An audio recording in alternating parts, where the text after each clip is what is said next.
I've been having some fun these past few weeks exploring this niche format, breathing life into some of my old cards. And that format is BattleBox. In this video, I'm going to share with you what a BattleBox is, why you should build one, and some tips on building your first BattleBox. Huge shout out to Lucky Paper Radio, an awesome MTG podcast focused on Cube, for introducing me to the format. So first of all, what is a BattleBox? BattleBox is generally a two-player format in which both players draw from a single shared deck or stack. The deck can be any size, but the few I've put together have around 200 cards. Before the game, each player is given a set of 10 lands in the command zone, 5 basics and 5 allied dual lands. Players start with a hand of 4 cards, no mulligans allowed. Each turn, players may play one land of their choice from the command zone, and they do have separate graveyards. All other rules are the same as a regular game of Magic. The main thing this format solves for me personally is time. With a BattleBox, you plop it on the table after a quick shuffle, and the game starts right away. Now, if you're a fan of limited style gameplay, but perhaps don't have the time to run a draft, or just want to throw something in your bag, bring it to the LGS to play with while you wait for F&M, BattleBox is a great solution. Besides being super quick to set up, the format also provides tons of variety. A lot of it has to do with how you choose to build your BattleBox, but we'll get into that. BattleBox stacks are generally singleton, and the list is large enough that you won't see the same cards together in the same sequence very often. And if the box does start to get stale, which it would take a lot of games for that to happen, just swap a few cards in and out to freshen it up and give them new context. The other nice thing about the BattleBox format is no mana screw or mana flood. If those things get on your nerves, you won't have to deal with that here. Of course, you'll need to be smart about how you sequence your land drops, but you'll always have a land when you need one. BattleBox is also a great opportunity to flex some creative muscle and self-expression. A BattleBox can be whatever you want it to be. I tend to enjoy lower power Magic, especially draft, sealed, and that sort of thing. I also wanted an opportunity to play with some of my favorite cards from recent draft sets. So I built my BattleBox with that type of experience in mind. But if you want to go super high powered, go for it. Have a favorite set you want to immortalize, an all artifact BattleBox, creatureless, it could be anything you want, and provide you and your friends with a unique play experience.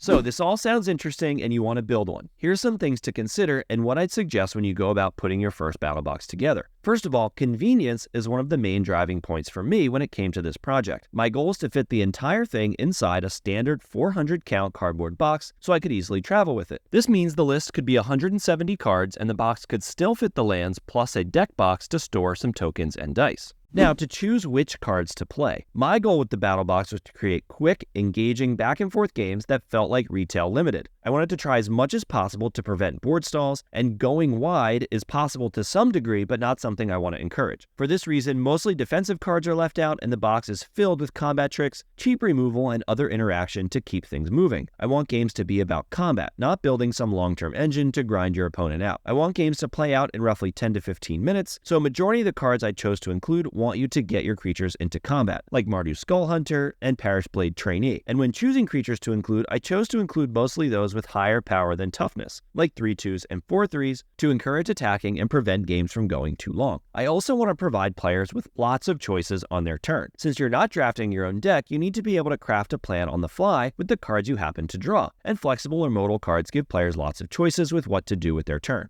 We have flash creatures like Threnody Singer, modal spells like you find the villain's lair, or adventure creatures, lots of cycling like Go for Blood in case a situational card doesn't suit you, and lots of looting and rummaging like Merchant of the Veil and Bitter Reunion to help you dig for cards that suit the plan you've developed. I also include lots of kicker, activated abilities, and other mana sinks, again to make sure players have lots of choices on their turns. Quick side note, since you're always drawing a spell from the deck every turn, pure card draw is very powerful and not really necessary in BattleBox. From my experience so far, games have ended with a bunch of cards in both players' hands. Top deck wars are highly unlikely even with no card draw spells, so I think it's best to avoid them. Cards also can't be highly synergistic or they won't really work. It is unlikely players will draw the two pieces they need at the same time to make combos work, so it's better to just include cards that do their thing all the time. Merfolk Skydiver, for example, can proliferate, but its fail case is to still just put a +1/+1 counter on something, and it's just good even without tons of synergy. Another consideration, thanks to the shared deck, should be the power level. I've chosen to go with only commons and uncommons personally and kept all of the cards at roughly the same power level. It isn't fun to lose a game because your opponent drops a big 6-mana creature you can't deal with. This will get tuned over time with experience, but anything that is obviously too strong or too weak should be left out. I originally had Soul Herder in the list, but this is just way too powerful and it completely took over the game. I also cut Colossal Dreadmaw for the same reason. And keep in mind, expensive cards and multicolor cards are even better in BattleBox than usual. Since you always hit your land drops, they will come out on curve. So be careful with these spells. If you do include some, make sure your box has lots of answers. I also like to play with the fact that you have access to 5 colors of mana whenever you need it, and you draw from a shared library. Something like Stormscape Apprentice is really interesting since it changes your incentives on which lands you want to play. And a card that's really interesting in BattleBox is Memory Lapse. You counter something from your opponent, and then you get to draw it on your next turn.